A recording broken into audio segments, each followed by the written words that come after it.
Kim Cho Paolo Avellino movie, My Love Will Make You Disappear, drop second trailer. Kung bago ka lang sa channel na ito, huwag kalimutang mag-like, share, comment, and subscribe. Habang papalapit ang playdate, isa pang trailer ang lumabas. Noong linggo March 9, inilabas ng Star Cinema ang pangalawang trailer para sa pelikulang My Love Will Make You Disappear na pinagbibidahan ni Kim Cho at Paolo Avellino, ang pinakaabang-abang ng mga fans. Ang cast video ng director na nagsisilbi rin bilang opisyal na international trailer ay nagbibigay sa mga manonood ng panibagong pagtingin sa sari ni Kim Cho na nangakong mananatiling single dahil nakumbinsi siyang isipin na ang bawat lalaking mahal niya ay mawawala. Pagkatapos ay lilitaw ang jolo na si Paolo Avellino, ang kanyang may-ari na kalaunan ay mamahalin siya. Ang pelikula ay nagbigay ng tanong, maglalaho ba siya o mananatili sa tabi niya o sa tabi ni Sari? Narinig sa ikalawang trailer ang bagong bersyon ng chart-topping song ng OPM singer na si Maki Dilaw na muling inayos para sa pelikula. Ang MLWMYD ay minamarkahan ng unang big screen project ni Kim Cho at Paolo Avellino sa parehong nangunguna sa drama series na Linlang noong 2023 at ang Philippine adaptation ng What's Wrong with Secretary Kim noong 2024. Makakasama nila ang marami pang mga artista, may special participation pa si Milay Contevera sa pelikula. Bilang boses ng alagang cookie ni Sari, ang My Love Will Make You Disappear sa ilalim ng direksyon ni Chad Vidanes at pinag-juice ng ABS-CBN Studios at Star Cinema. Mapapanood ito sa sinihan sa Pilipinas ngayong March 26 na 2025 at nakatakdang magsimula ang screening sa US, Canada sa Biyernes, March 28, 2025. Maraming mga fans ang inaabangan ang pelikulang ito. Maraming gustong masaksihan kung ano ba talaga ang totoong ugali ni Sari sa movie nito, kung ano ba talaga ang kanyang gusto at kung ano ba talaga ang nangyayari. Bakit siya naniniwala sa mga panipaniwala at kasabihan na ang lalaking mamahalin niya ay mawawala. Kaya marami ang nagtataka kung ano nga ba ang likod or ang kwento sa likod nito. Kaya naman, marami ang nag-aabang para sa palabas nito at paniguradong magiging patok ito. Makikita mo naman talaga na parang opposite sila sa pelikula. Dahil si Paolo Avellino itong hinahabol at si Kim Cho naman yung parang hopeless romantic. Tama naman dun sa pelikula.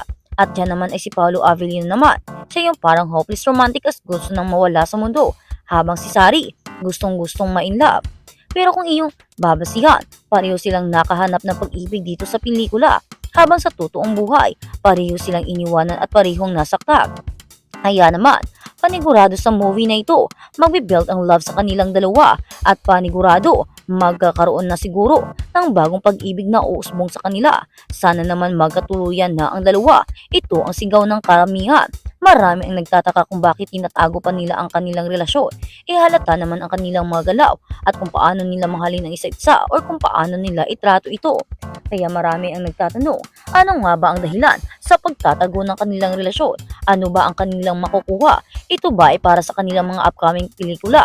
Para may aabangan ang mga tao at para mapag-usapan pa sila? Pero kahit naman na umamin sila, panigurado, marami pa rin ang susuporta sa kanila dahil deserve nilang suportahan sa kabaitan nilang dalawa, sa karisma na lumalabas na sobra-sobra ang ganda. At sa mga pelikula na kanilang pinapalabas, makikita mo kung gaano sila kagaling. Panigurado, kahit na umamin sila, marami pa rin mga artista at mga fans ang susuporta sa kanila.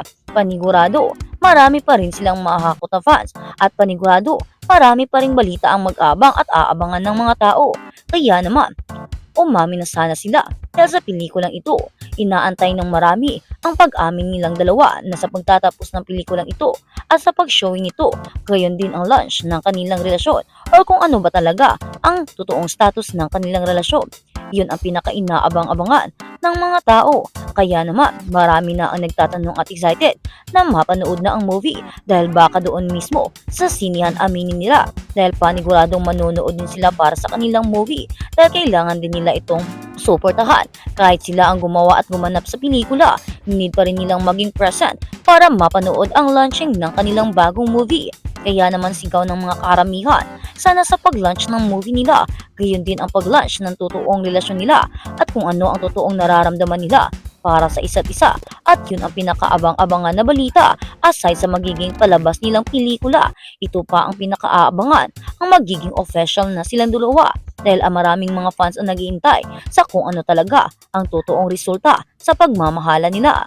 At sa kabilang banda, Paolo Avellino hindi pa rin makamove on na maraming mga lalaki ang gumagalaw at umaaksyon para kay Kim Chiu.